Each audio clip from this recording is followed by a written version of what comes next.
আমাৰ এতিয়া ট্ৰেইনিংটো আৰম্ভ হৈ গৈছে 1 জুনৰ পৰা 1 জুনৰ পৰা 20 আগষ্টলৈকে এই ট্ৰেইনিং শিডিউলটো আছে। তাৰপিছত BLO-সকলে হাউচ টু হাউচ যাব 21 জুলাইৰ পৰা 21 আগষ্টলৈকে হাউচ টু হাউচ BLO-সকলে ভেৰিফাই কৰিব। যিখিনি ধৰক অলপমান এজ মানে ডেট কোনোবা শিফটেড আছে নেকি ভোটাৰ, কোনোবা ডেট হৈছে নেকি, এনেকুৱা কিছুমান ভোটাৰ তেওঁলোকে হাউচ টু হাউচ মানে ছাৰ্ভে কৰি পেলাই তেওঁলোকৰ ৰিপৰ্টটো আকৌ শুদ্ধ কৰিব। তাৰপিছত আছে ৰেচনেলাইজেশ্যন এণ্ড ৰিএৰেঞ্জমেণ্ট অফ পলিং ষ্টেচন। এইটো ৰেচনেলাইজেশ্যন এণ্ড ৰিএৰেঞ্জমেণ্ট বুলিলে ধৰক কিছুমান পলিং ষ্টেচনত যদি বহুখিনি ভোটাৰ হৈ গৈছে তাৰ ওচৰত আৰু এটা আমি এড কৰিব পাৰোঁ, সেইটো এটা ৰেচনেলাইজেশ্যনত হয়। ৰিএৰেঞ্জমেণ্ট মানে ওচৰ পাজৰ এলেকাত আমি কেতিয়াবা দিব পাৰোঁ, যিখিনি ভোটাৰ আছে তাৰ পৰা যদি বহুত দূৰত দেখা যায় ভোটৰ চেণ্টাৰটো, সেনেকুৱা ধৰণৰ কিছুমান ৰিএৰেঞ্জমেণ্ট আৰু ৰেচনেলাইজেশ্যন কৰা হয়।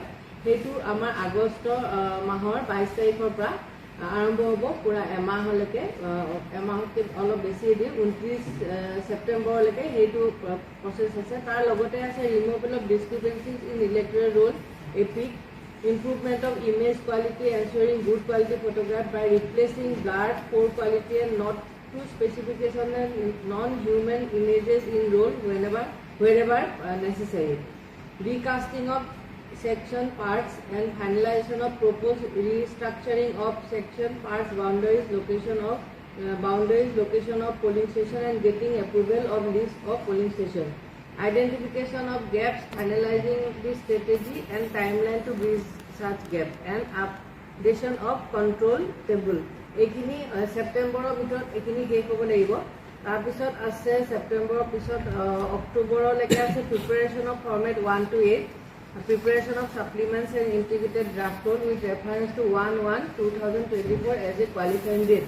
মানে সেইটো সময়লৈকে যিখিনি ধৰক নতুন ল'ৰা ছোৱালী যিখিনি 18 ইয়াৰ্ছ হ'ব সেইখিনিও আমি তেতিয়াই ইয়াতে ভৰাই পেলাই সেই কোৱালিফাইং ডেটটো ধৰি পেলাই এইটো আমি বনাব লাগিব ছাপ্লিমেণ্ট এইখিনি। এইটো 16 অক্টোবৰলৈকে সেইটো সময় আছে। 30 ছেপ্টেম্বৰৰ পৰা 16 অক্টোবৰলৈকে এই কামখিনি অফিচত এই কামখিনি হ'ব। তাৰপিছত আছে revision activities publication of integrated draft ইলেক্টৰেলৰ 17 অক্টোবৰত হ'ব। Period of filing of claims and objection আকৌ হ'ব 17 অক্টোবৰৰ পৰা 30 নৱেম্বৰলৈকে।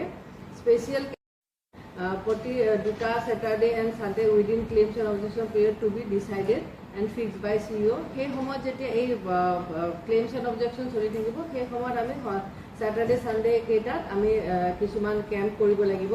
Disposal of claims and objection by 26/12 26 ডিচেম্বৰৰ ভিতৰত disposal of claims and objection হৈ পেলাই checking of health parameters and obtaining commission permission for final publication, updating database and printing of supplement. এইটো 1 জানুৱাৰী 2024 এইটো কমপ্লিট হ'ব লাগিব এইখিনি। তাৰপিছত ফাইনেল পাব্লিকেশ্যন হ'ব 5 জানুৱাৰী 2024।